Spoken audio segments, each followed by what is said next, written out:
وہ مؤخر ہوا. سر یہ بڑا ویسے سیریس ہے یہ آپ سمجھتے ہیں کہ اور جو پیشی کی بھی بات آپ کر رہے تھے کہ ویڈیو پیشی کل کے دن ان کو ممکن بنانے ہیں اور وزیر قانون اعظم نذیر تارڑ صاحب بھی اس بات کو ایڈمٹ انہوں نے کیا, انہوں نے کہا کہ فالو کیے جائیں گے عدالت کے جو احکامات ہیں اس کو یقینی بنایا جائے گا. لیکن علیمہ خان صاحبہ بھی ایک طرف کہہ رہی ہوں کہ خان صاحب نے اپنے وہ جو گارڈز کی تبدیلی ہے اس سے متعلق بھی کنسرنز کا اظہار کیا ہے. 2 ماہ کے لیے ان کو چھٹی پہ بھیج دیا گیا ان کے جو گارڈز ہیں.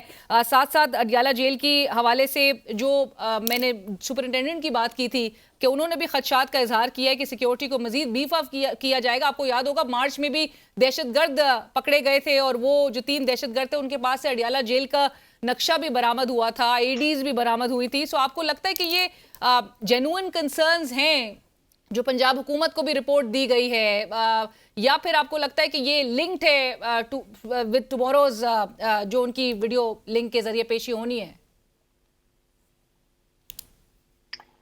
پنجاب حکومت پہ تو ہمیں کوئی ٹرسٹ نہیں ہے اور ان کی کوئی بھی جو رپورٹ ہوگی اس کے پیچھے کوئی نہ کوئی الٹیریور موٹیو ہو سکتا ہے. کیونکہ پنجاب حکومت کا جو جس طریقے سے انہوں نے اپنے آپ کو کنڈکٹ کیا ہے, حکومتیں بدلنے سے بھی ان کے کوئی رویوں میں فرق نہیں آیا. پہلے جو کیئر ٹیکر تھے اس دور میں بھی زیادتیاں ہوئیں اور ظلم زبردستی بھی ہوئی ہمارے اسیران کی فیملیز کے ساتھ بھی, خان صاحب کے ساتھ بھی.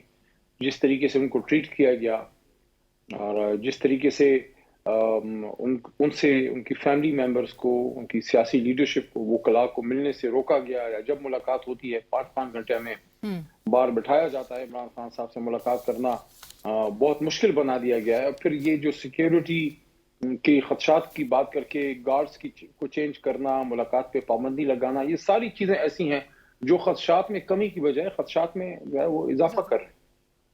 رائٹ علی صاحب, آپ کہہ رہے ہیں کہ یہ کنسرنز اور خدشات میں اضافہ کر رہی ہیں یہ تمام جو باتیں سامنے آ رہی ہیں. اس کے ساتھ ساتھ یہ بھی ضرور بتائیے گا, ایک طرف جو سیاسی جماعتیں ہیں وہ چاہتی ہیں اور جو حکومتی اتحاد کا حصہ ہیں وہ چاہتی ہیں کہ گرینڈ ڈائیلاگ کا حصہ آپ کی جماعت بھی ہو. آپ بھی کہہ چکے ہیں کہ تمام جو غلطیاں ہیں سب جماعتیں جو ہیں اس کا اعتراف بھی کرتی ہیں اور ایک راہ آگے ملک کو لے کر بڑھنے کے لیے ایک ہموار ہونی ضروری ہے. آج بلاول صاحب تقریر کر رہے تھے اسمبلی میں اور انہوں نے کہا کہ جی اپوزیشن اور آپ کی جماعت بالخصوص ظاہر ہے آپ کی جماعت کی جانب سے آئین کی بالادستی کی بات بارہا کی جا رہی ہے, تو وہ کہتے ہیں کہ بات آپ آئین کی بالادستی کی کرتے ہیں اور بات اسٹیبلشمنٹ سے ہی آپ کو کرنی ہے, بات آپ حقیقی آزادی کی کرتے ہیں اور پاؤں جو ہے بلاول صاحب کہتے ہیں کہ جی پکڑتے ہیں اسٹیبلشمنٹ کے. ساتھ ساتھ انہوں نے یہ بھی کہا کہ جی آپ زور زبردستی سے اسٹیبلشمنٹ کو آپ مداخلت کرنے کے لیے موقع دے رہے ہیں, کروا رہے ہیں مداخلت. میں نہیں سمجھتا کہ ان کی بات میں مجھے کوئی وزن تو نہیں لگتا کہ ہم کوئی مداخلت کروا رہے ہیں. لیکن آپ ان سے مذاکرات تو آپ انہی سے جاتے ہیں. دیکھیں مداخلت اگر کروانی ہوتی پھر کوئی ڈیل ہم بہت پہلے اسٹرک کر لیتے. ڈیل جنہوں نے کرنی ہوتی ہے, ڈیل اپنا راستہ خود بناتی ہے. جس طرح وہ کہتے ہیں کہ قانون اپنا راستہ خود بناتا ہے تو ڈیل بھی اپنا راستہ خود بناتی ہے. تو جو ڈیل کرنے والے ہوتے ہیں وہ اینٹوں کو بجانے کی بات کر کے 2-2 سال کے ملک سے باہر چلے جاتے ہیں, یا پھر وہ پلیٹلیٹس کی بات ہو کے پھر وہ چلے جاتے ہیں علاج کے لیے 4 ہفتوں کا کہہ کے 2-2 سال 3-3 سال باہر رہتے ہیں. تو ہم نے تو مذاکرات کی بات کو خوشائند کہا ہے, اس کو ویلکم کیا ہے اور یہ کہا ہے کہ ہم سیاسی جماعتوں کے ساتھ یا حکومت کے ساتھ مذاکرات کے لیے بالکل تیار ہیں, لیکن اس کے نکات کلیئر ہونے چاہیے.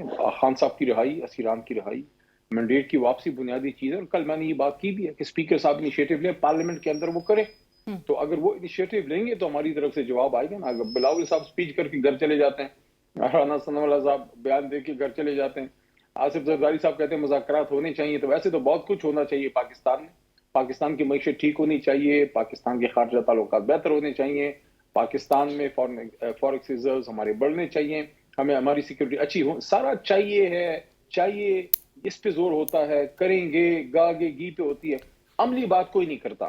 اور عملی بات یہ ہے کہ پولیٹیکل فورسز اپنے مسائل پولیٹیکل ارینا میں حل کریں, اسٹیبلشمنٹ کو اپنے کام کی طرف پش کریں, وہ اپنا اس طرف ان کو جو ہے فوکس کرنا چاہیے, اپنے پیشہ ورانہ امور پہ, سیاسی معاملات پہ ان کی طرف سے گفتگو نہیں آنی چاہیے. اور پولیٹیکل لوگ جو ہیں وہ اپنے کام سے کام رکھیں, اپنے معاملات حل کریں.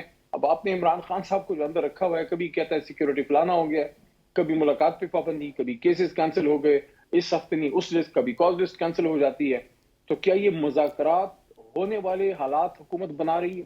آپ مجھے بتائیں کیا حکومت کی ذمہ داری نہیں ہے کہ معاملات کو بہتر بنائیں؟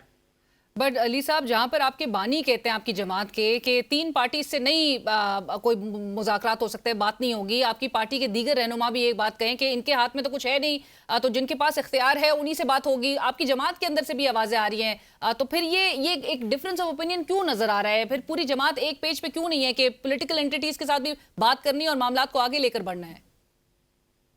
جن سے معاملہ خراب ہوتا ہے میں تو اتنی سمجھ بوجھ رکھتا ہوں کہ بات انہی سے ہوتی ہے. اگر آپ کا جس سے معاملہ ہے تو آپ اس کے ہمسائے سے جا کے مذاکرات نہیں کرتے، جس سے معاملہ ہوتا ہے اسی سے مذاکرات کرتے ہیں.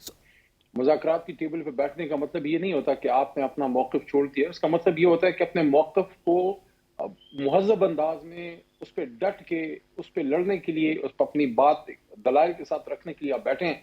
تو کوئی بھی شخص مذاکرات کی ٹیبل پہ جا کے اپنا نظریہ تو بیچ کے نہیں آتا. ہم بیٹھیں گے، اگر وہ سیریس ہیں حکومت بیٹھ جائیں گے، بات کر لیں گے. اگر خان صاحب کی رہائی کی صورت نکلتی ہے بغیر کسی اصول پہ کمپرومائز کیے بغیر، ہمارے مینڈیٹ کی واپسی کا کوئی راستہ نکلتا ہے تو فبیہا، نہیں ہے تو وہ اپنا کام کریں، ہم اپنا کام کریں گے. لیکن علی صاحب کچھ دن قبل کوئی رزلٹ نکلے گا، وہ سیاسی اگر اس کا کوئی حل نہیں نکلتا تو غیر سیاسی حل کے جو ہے وہ غیر مناسب نتائج نکلتے ہیں. لیکن بظاہر تو ایسا لگ رہا ہے کہ پورا ایٹماسفیئر بنایا جا رہا ہے کہ کوئی غیر جمہوری غیر سیاسی جو ہے وہ ایک سلوشن کی طرف معاملات یا آؤٹ کم کی طرف معاملات چلے جائیں. آپ نے جہاں پر کہا کہ بانی کی رہائی اور دیگر جو ورکرز ہیں ان کی رہائی کے لیے کوئی اگر بات چیت ہو ان سیاسی سٹیک ہولڈرز کے ساتھ، خان صاحب نے تو کچھ عرصے قبل صحافیوں سے جب وہ گفتگو کرتے تو انہوں نے تو اس بات پہ انسسٹ کیا ہے کہ وہ جوڈیشل روٹ سے ہی باہر آنا چاہتے ہیں.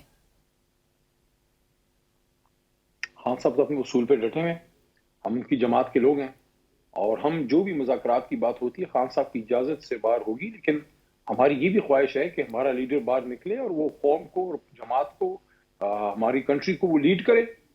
خان صاحب کو ہم نے لامتناہی وقت کے لیے تو جیل میں نہیں رکھنا، اور میں سمجھتا ہوں کہ ہمارے کسی لیڈر کو بھی ایسی بات زیب نہیں دیتی کہ اس سے اگر خان صاحب کی رہائی کے راستے مفقود ہوتے ہیں یا ان کی رہائی کے راستے میں کوئی روڑے اٹکتے ہیں، ایسا نہیں ہونا چاہیے. ہمیں سب سے پہلے عمران خان صاحب باہر چاہیے، صرف سیاسی نہیں، قوم کو ضرورت ہے قومی لیڈر کی، تاکہ قومی لیڈران باہر بیٹھیں، سر جوڑ کے بیٹھیں، پاکستان کی اس مصیبت سے باہر نکالیں. معیشت کی حالت آپ کے سامنے ہے، آپ کی سیکیورٹی کی کنڈیشن آپ کے سامنے ہے. آزاد کشمیر میں جو ہو رہا ہے تاریخ میں کبھی ہم نے نہیں دیکھا. وہاں جو حساس معاملہ ہے، زیادہ میں اس پہ بات نہیں کرتا، لیکن جو وہاں حالات ہیں کبھی آپ نے دیکھا ہے؟ ان حالات میں بجائے اس کے کہ ہم معاملات کو ٹھیک کریں، آپ عمران خان صاحب کو جو ہے ان کو اپنے دیوار میں چنوایا ہوا ہے. تو یہ اس سے تو مسئلے حل نہیں ہوں گے. رائٹ. علی صاحب ساتھ ساتھ یہ بھی بتائیے کہ آج کی جو ڈیولپمنٹ تھی کہ کے پی ہاؤس میں جو گورنر کے پی ہیں ان کا بلاک جو ہے وہ ختم کر دیا گیا ہے. آپ نہیں سمجھتے اس قسم کی موو جو ہے وہ مزید ایک تناؤ کی کیفیت کو طول دے گی؟ یہ غیر ضروری اقدام تھا.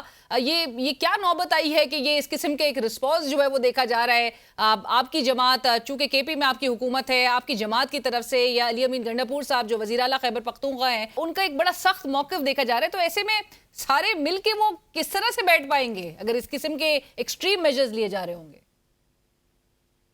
دونوں طرف سے ریسٹرینٹ ہوگی. اگر گورنر ہاؤس سے سخت بیان نہیں آئیں گے تو یہاں سے بھی نہیں آئے گا. وہ تو کہہ رہے ہیں آج تو فیصل کریم کنڈی صاحب گورنر کے پی تو کہہ رہے ہیں میں نے تو دعوت دی ہے کھانے کی اور ہمارا گورنر ہاؤس جو ہے وہ استعمال نہیں ہوگا کسی بھی انتشار یا اس کے لیے.